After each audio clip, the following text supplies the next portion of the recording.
300,000 years ago, Earth was a different being altogether. It breathed slower, heavier, as if aware of its own power. There were no cities, no smoke rising from chimneys, no noise of wheels or hum of machines. The air was crisp and rich, filled with the smell of rain, soil, and growing things. Forests spread endlessly, dark and ancient, where trees towered like cathedrals and rivers ran unbroken for hundreds of miles. The sky stretched so wide it almost frightened the mind to look at it too long. Mountains stood unscarred by mines, plains untouched by plows, and every creature that walked the earth moved according to a rhythm older than memory. The days were long and golden, the nights deep and black. In that immense quiet lived creatures of both grace and terror. Mammoths lumbering through the mist, saber-toothed cats, crouching in tall grass, and great herds of bison rolling across the land like living storms. In that time, one species of ape had begun to change, their backs straightening, their eyes sharpening, their minds flickering with new light. Among them lived one man who would later be forgotten, whose name no one ever spoke, yet whose life mirrored the first whisper of what humanity would become. He was not a hero, not a hunter of legends, just a simple, ordinary caveman. A boring caveman, if such a word could ever apply to someone living in the age when life itself was raw and unrefined. He woke with the light of dawn pouring through the mouth of his cave, the smell of smoke still clinging to his skin.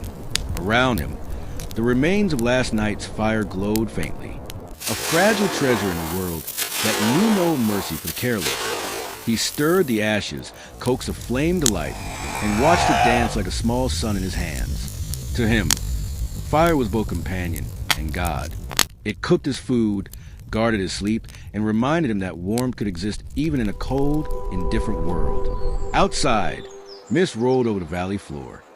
Birds, strange, ancient things with feathers like broken rainbows, called from the treetops.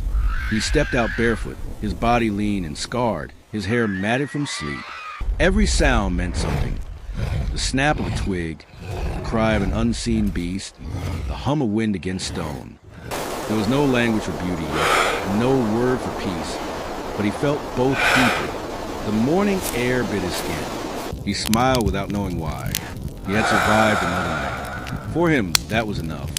To live, to wake, breathe, and keep the fire was meaning itself. Hunger ruled every thought. Food was not guaranteed, nor was it simple to find. He moved quietly through the forest with sharpened stick and a crude stone blade tied to it with sinew. His eyes scanned the ground for tracks, the delicate marks of rabbits, the heavier prints of deer, or the deep, round impressions of beasts best avoided. The world was his teacher. He knew the patterns of clouds that foretold rain, the calls of birds that warned of predators, the rhythm of seasons that turned like the slow breath of the planet. Hunting was not just survival. It was communion. Each chase connected him to the pulse of the land. When he killed, he did so with reverence, whispering to fallen creature, though no one had yet invented the word, "Thank you." He ate with his hands, raw and grateful. Nothing was wasted. Every bone, hide, and sinew had purpose. And though his life seemed primitive, his understanding of nature was profound, deeper than any modern man's could ever be. To him, the forest was not scenery. It was home, teacher, and mother. As the sun set, he sat by the fire again, his mind restless. In the flicker of the flames, something stirred inside him, an awareness beyond survival. He looked at his hands, the same hands that hunted, built, and bled, and wondered what they truly were. Why did he dream? Why did he feel sorrow when an animal died, or joy when his fire burned bright? Words did not exist yet, but thought was being born, fragile and new. Perhaps he was the first of his kind to look at the stars and feel small, to sense that there was something greater watching from the void. He carved lines on a piece of bone without knowing why, tracing patterns that made no sense but felt meaningful. The act itself gave him peace. In that moment, the first spark of art, philosophy, and curiosity flickered to life. And though he was just a boring caveman, in the eyes of an age not yet born, he was unknowingly creating the roots of everything that would define mankind. He was not alone. A small tribe lived across the river. 10, maybe 12 others like him, each face marked by time and struggle. They communicated in grunts and gestures, yet there was tenderness in their eyes. They shared meat, protected one another from predators, and gathered around the same fire when storms raged. They did not have names, but they had belonging. He sometimes watched the children play with sticks, laughing without reason, and something inside him ached, the faint shadow of what would one day be called love. There were no leaders, no laws, no borders, only need and instinct. But within that simplicity lay a strange purity. Their world was brutal, but it was honest. When someone died, they placed stones over the body and sat in silence. Grief was felt, not spoken. Life was brief, yet sacred. They did not ask why they were alive. They simply were. And in that raw existence, they were closer to truth than we are today. The dark was not peaceful then. It was alive. From the shadows came roars, growls, and the heavy breath of predators that ruled the land. The caveman crouched near his fire, clutching a spear, every muscle ready. The night belonged to the beasts, cave lions with eyes like molten gold, dire wolves whose howls could freeze the heart, and creatures now lost of memory. Each night was a battle between flame and darkness, between warmth and hunger. But he did not fear. Fear had become his teacher. In that fear, he learned awareness, patience, and courage. He realized that to survive was to respect danger, not deny it. The stars above, cold and countless, watched as man and beast played out their ancient dance. It was a world where every breath could be your last, yet every breath was also a triumph. The night ended, and once again he had lived. The first victory of humankind was not conquest. It was endurance. Seasons shifted with terrible power. Winters were long, merciless things, when frost coated every branch, and even rivers slowed to a crawl. The caveman's tribe huddled together in furs, sharing warmth and stories through gestures. When the thaw came, the land erupted with life. Wildflowers, insects, and the thunder of returning herds. He felt the rhythm of the world, as if it beat inside his chest. He had no calendar, no words for time, yet he understood its cycles better than we ever could. The earth then was not just a planet. It was a living being, breathing, growing, and whispering through wind and rain. Sometimes he would climb to the top of a hill and look out across the valley, seeing smoke from distant fires. Other tribes, other lives. He didn't know them, but he felt connected to them. A silent brotherhood of survival. The world was vast, but the species was young, and somewhere in that immensity, he began to sense the first faint echo of civilization. To call him boring would be a mistake, though he never knew excitement as we define it. His days were repetition: hunt, eat, rest, survive. Yet within that monotony lay something profound.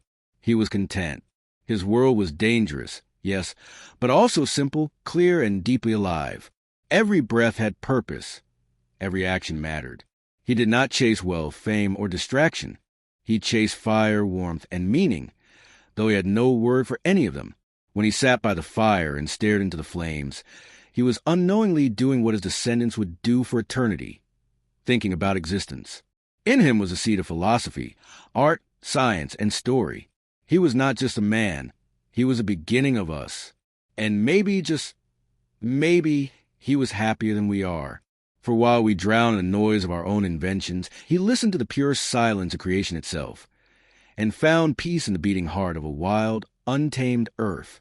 One night, the sky broke open. Thunder rolled like the growl of gods. Lightning cracked the heavens into blinding shards, and the forest shivered under sheets of rain. The caveman and his tribe huddled inside their cave, pressing close, protecting the sacred fire that flickered and hissed under the downpour's breath. Every flash of light revealed their faces, eyes wide, glistening with awe and fear. To them, lightning was not a weather event. It was a living force, angry and divine. The caveman held his hand over the small flame, trembling. He understood nothing of electricity or science, only that without this light, they would perish. When the storm finally passed, he stepped outside into a world renewed. The air smelled sharp, electric. Water dripped from every leaf, and the fire still burned. In that moment, he felt something rise in his chest, pride. For the first time, man had kept fire alive through the storm. It was a victory against nature, small yet monumental. From that day on, the flame was guarded as though it were the soul of the tribe itself. And maybe it was for as long as it lived. So did they. The caveman followed the river often, a silver thread winding through forest and stone. It gave him water, food, and direction. He learned that the river always knew the way home. Sometimes he would sit by its edge and stare into the current, watching his reflection ripple and twist. There was no concept of self, yet no mirror or name to define identity. Yet when he looked into the moving water, he recognized something, a presence. He could not name it, but he felt it, the sense of, I. He threw a pebble into the stream, watching the ripples spread outward. Did the water remember him? Did it carry pieces of his existence to the sea? Such thoughts came and went like dreams, half-formed but powerful. The river became his teacher, showing him patience, flow, and renewal. It reminded him that everything moved, changed, and returned. And though he did not know the word, he was learning philosophy. The earth was his book, written in wind, stone, and water, and he was beginning, for the first time in history, to read. One morning, he found the oldest member of the tribe lying still, eyes open but unseeing. There was no cry, no ceremony, only silence. The others gathered around, uncertain. Death was not yet understood as a mystery. It was an absence, a void impossible to name. Yet the caveman felt something heavy in his chest, a weight pressing down where his heart beat. He touched the cold hand of the elder and sensed that something had left, something invisible but real. The tribe covered the body with stones, not to honor him, but to protect him from scavengers. Yet as they walked away, the caveman looked back. A question stirred within him. Where had the old one gone? In that wordless moment, the first spark of spiritual thought ignited in mankind. He began to sense that life and death were not opposites, but partners in a cycle. The fire would die and return, the rain would fall and rise again, and perhaps so too would the living. The beginning of faith was born not in temples or prayers, but in a single, quiet glance backward at a mound of stones. Seasons passed. The caveman grew older. One evening, as dusk painted the cave mouth in red and gold, he took a piece of charcoal from the fire and dragged it across the stone wall. At first, it was random, lines, swirls, smudges. But slowly, shapes began to form. The curve of a bison's back, the arc of a spear, the rising sun. Others gathered, watching. They didn't understand, but they felt something stir, recognition, wonder. The drawings became a story, a memory frozen in stone. It was a first art, the first attempt to capture what time always erased. Through these marks, the caveman was telling the world, I was here. He did not know it. But that night, humanity took its first step toward immortality. For though his bones would one day crumble, his story, his mark, would remain. And in that cave, the silence of thousands of years began to hum with the faint, eternal voice of creation. The world itself began to shift. Ice crept down from the north. Forests retreated, and plains stretched wider under colder skies. Animals migrated. Rivers carved new paths, and survival grew harder. The caveman watched it all, feeling the change in his bones. The earth was reshaping itself. And with it, man. His tribe learned new ways. They hunted in groups, built stronger shelters, and fashioned sharper tools from stone. Each discovery felt like magic, though no one called it that. He watched as people grow more clever, more connected. Yet sometimes, when he sat alone by the fire, he missed the quiet simplicity of his early days, when survival itself was enough, and life was only what lay before his eyes. Change was progress, but it also brought restlessness. Something within man had begun to stir, the hunger not just to live, but to control life. It was the first whisper of ambition, and though it would one day build civilizations, it also carried the shadow of greed.